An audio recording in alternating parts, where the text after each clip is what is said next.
Eu juro que ainda estou tentando entender o que aconteceu. Planejei minha viagem de aniversário por meses, economizei dinheiro, pedi folga no trabalho, e até reservei um chalé simples em Campos do Jordão, só para relaxar um pouco. Seria meu presente para mim mesma depois de um ano inteiro puxado. Mas, 3 dias antes da viagem, minha mãe bateu na porta do meu quarto. Filha, precisamos conversar um pouquinho. Claro, o que foi? Respondi, meio distraída, achando que ela ia comentar sobre o tempo ou alguma coisa banal. Então, seu pai e eu achamos melhor adiar sua viagem. Na hora, achei que era uma piada. Eu até ri. Adiar? Como assim? Eu já paguei tudo. É que sua irmã não está bem, ela disse num tom cheio de drama contido. O término com Rafael foi muito difícil para ela, sabe? A gente pensou em passar o fim de semana na praia com ela, para animar um pouco. Eu fiquei em silêncio por uns segundos. A frase ecoava na minha cabeça. Eles vão cancelar minha viagem. Para levar a Clara à praia. Desde pequena, sempre foi assim. Se Clara queria algo, ela conseguia. Eu aprendi a aceitar, ela é mais sensível, ela precisa de apoio, você é mais forte, entende? Essas frases viraram um tipo de mantra familiar. Só que, dessa vez, doeu diferente. Mãe, é meu aniversário. Eu planejei isso há meses. Eu sei, querida, mas você pode ir outro dia, não pode? Clara está muito abalada. E eu? Eu também importo ou só existo quando ela está bem? Minha mãe suspirou, com aquele olhar que mistura culpa e irritação. Não fala assim. Você está sendo egoísta. Egoísta. Essa palavra queimou. Eu, que sempre cedi, sempre engoli o choro para não causar problemas, agora era egoísta. Fiquei sentada na cama, imóvel, tentando processar. Alguns minutos depois, meu pai entrou no quarto.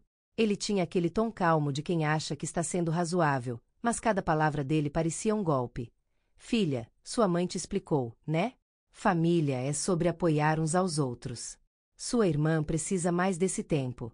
Apoiar não é apagar alguém, pai. Ele ficou em silêncio por um tempo e, antes de sair, disse: você deveria aprender a ter mais empatia.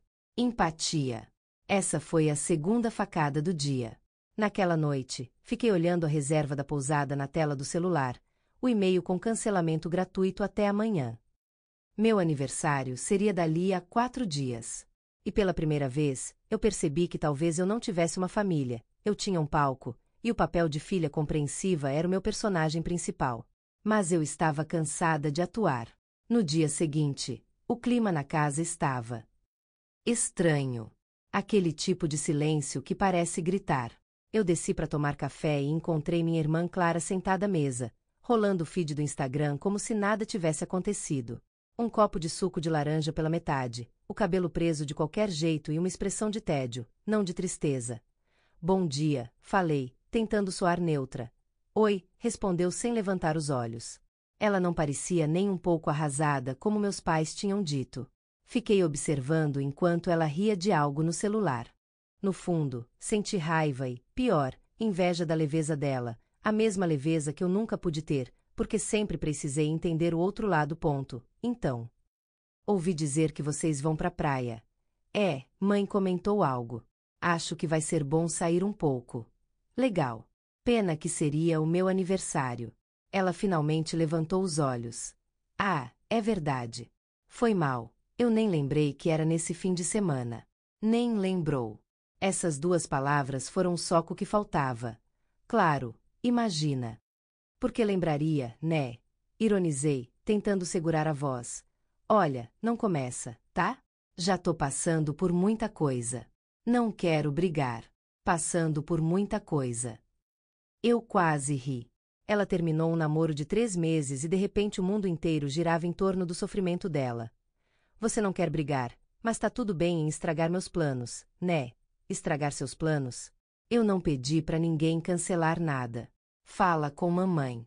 E ela levantou, pegou o celular e saiu da cozinha, como se o assunto tivesse acabado. Fiquei parada ali, com a xícara de café esfriando na mão, tentando entender em que momento eu me tornei a pessoa que todos podem ignorar. Senti um nó na garganta. Não era só sobre a viagem, era sobre anos de depois a gente vê, sua irmã precisa mais, você entende melhor as coisas. Mais tarde, tentei conversar de novo com minha mãe. Mãe, eu realmente queria ir nessa viagem. Não dá para fazer as duas coisas? Não dá, filha. Seu pai já reservou a casa na praia e não temos como pagar duas viagens. Mas eu já tinha pago a minha. Você pode remarcar. E olha, vai ser bom estarmos juntos. Clara precisa sentir que a família tá com ela. Essa frase, a família tá com ela, ficou martelando na minha cabeça o resto do dia. A família nunca estava comigo. Naquela noite, mandei mensagem para uma amiga do trabalho, a Lúcia, desabafando. Ela respondeu rápido: Menina, isso é absurdo. Você devia ir assim mesmo. Vai sozinha. Mostra para eles que sua vida não gira em torno da Clara. Fiquei encarando aquela mensagem por minutos. Ir sozinha. A ideia parecia loucura. Mas, ao mesmo tempo, libertadora. Por muito tempo, achei que o amor da minha família vinha com condições, que eu precisava ser paciente, compreensiva, madura. Mas talvez amor de verdade não pedisse tanto sacrifício de um lado só. E foi nessa noite, com o coração apertado e a mala ainda no canto do quarto, que comecei a pensar seriamente. E se, dessa vez, eu não cancelasse nada? Na manhã seguinte, acordei decidida.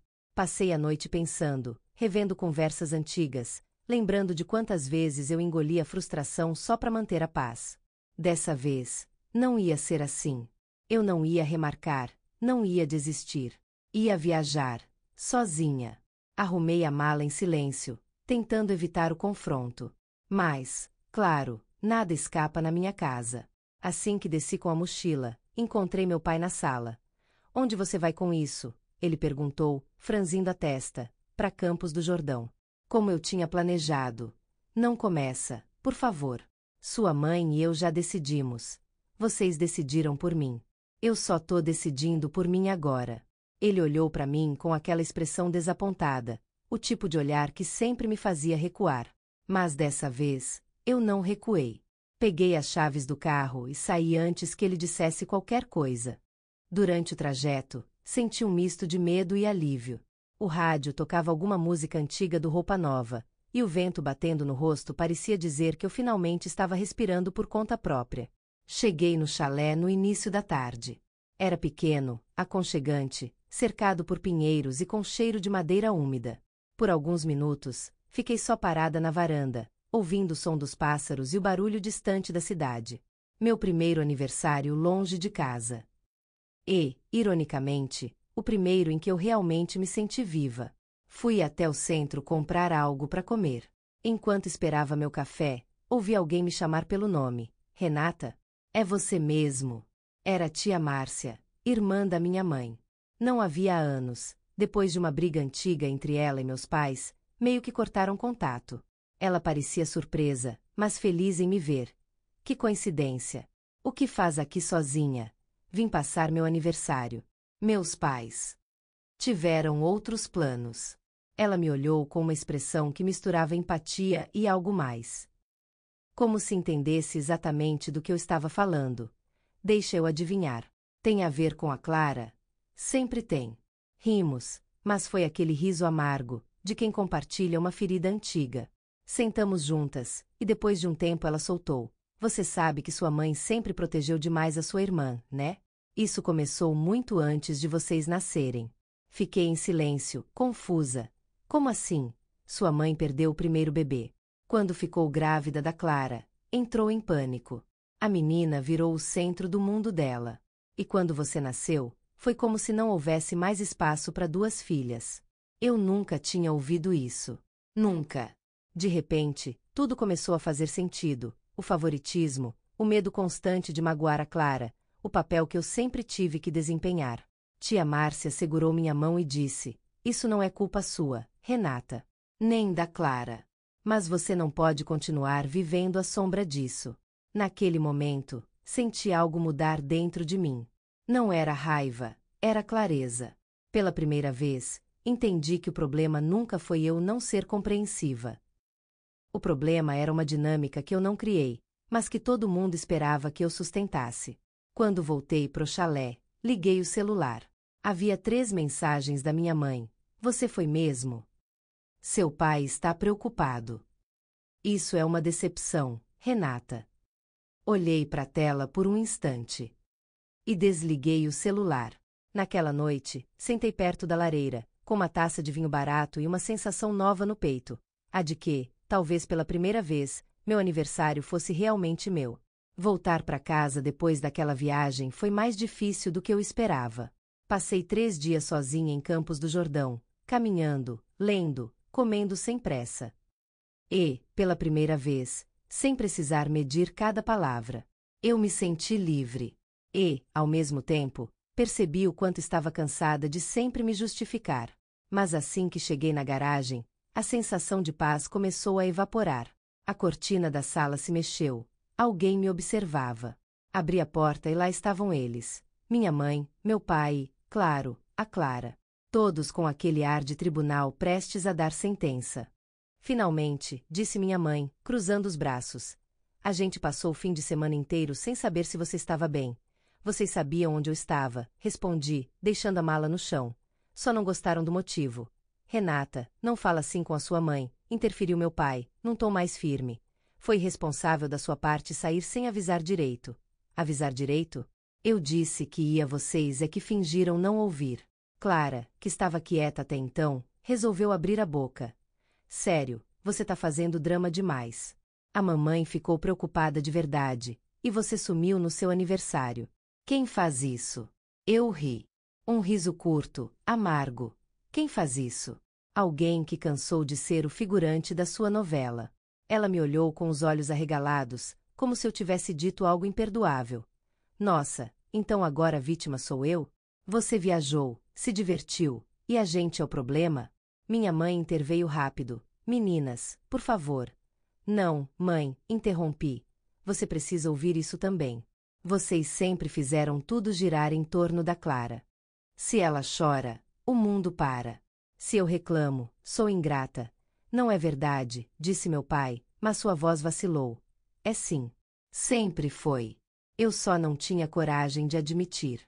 O silêncio que veio depois foi sufocante. Clara cruzou os braços, revirando os olhos. Você acha que eu pedi para ser mimada? Eu também sofro, sabia? Claro que sofre. Mas a diferença é que quando você sofre, todo mundo corre para te consolar. Quando eu sofro, dizem que eu devia ser mais empática.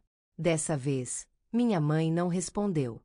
Ela apenas se levantou e foi para a cozinha, como fazia sempre que algo fugia do controle.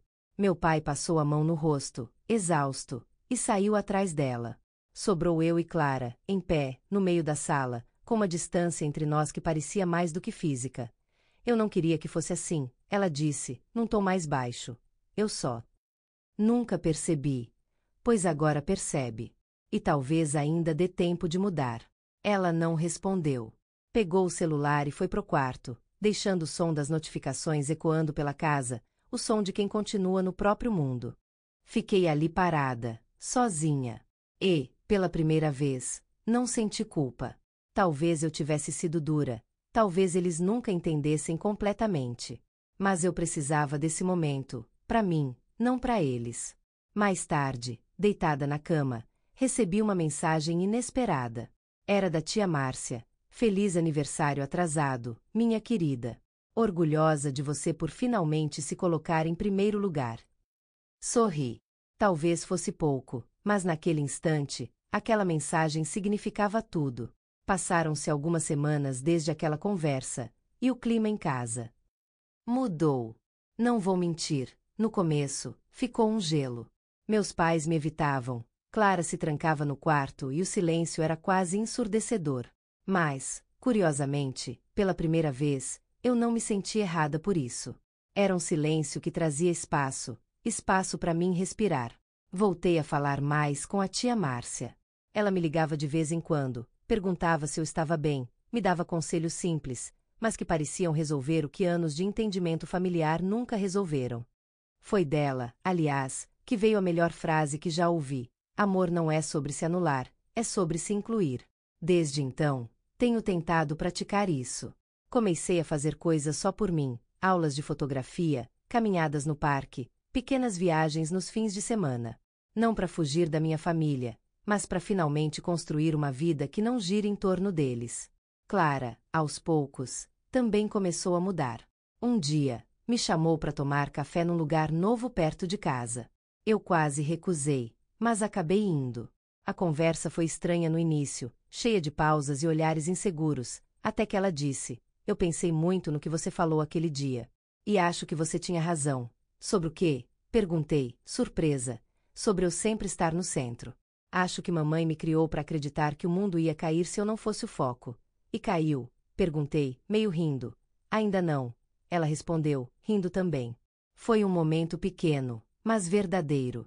Acho que, de alguma forma, começamos a nos enxergar de um jeito novo, não como a preferida e a esquecida, mas como duas mulheres tentando se curar do mesmo padrão. Meus pais ainda não mudaram muito. Minha mãe evita o assunto, meu pai tenta agir como se tudo estivesse normal. Mas eu percebo pequenos gestos, como quando ela me pergunta se quero algo do mercado, ou quando ele menciona meu trabalho com um certo orgulho. Não é redenção, mas é um começo. Hoje, olhando para trás, eu vejo que aquela viagem que começou como uma fuga virou um marco. Foi o dia em que eu finalmente entendi que crescer não é apenas perdoar, é também se permitir ser diferente, se permitir ocupar o próprio espaço. E toda vez que penso nisso, lembro de uma imagem clara. Eu, sozinha naquele chalé, com o vento frio batendo no rosto e o som das árvores ao redor. Ali, naquele silêncio, eu percebi que a solidão às vezes não é um castigo. Às vezes, é só a liberdade finalmente chegando.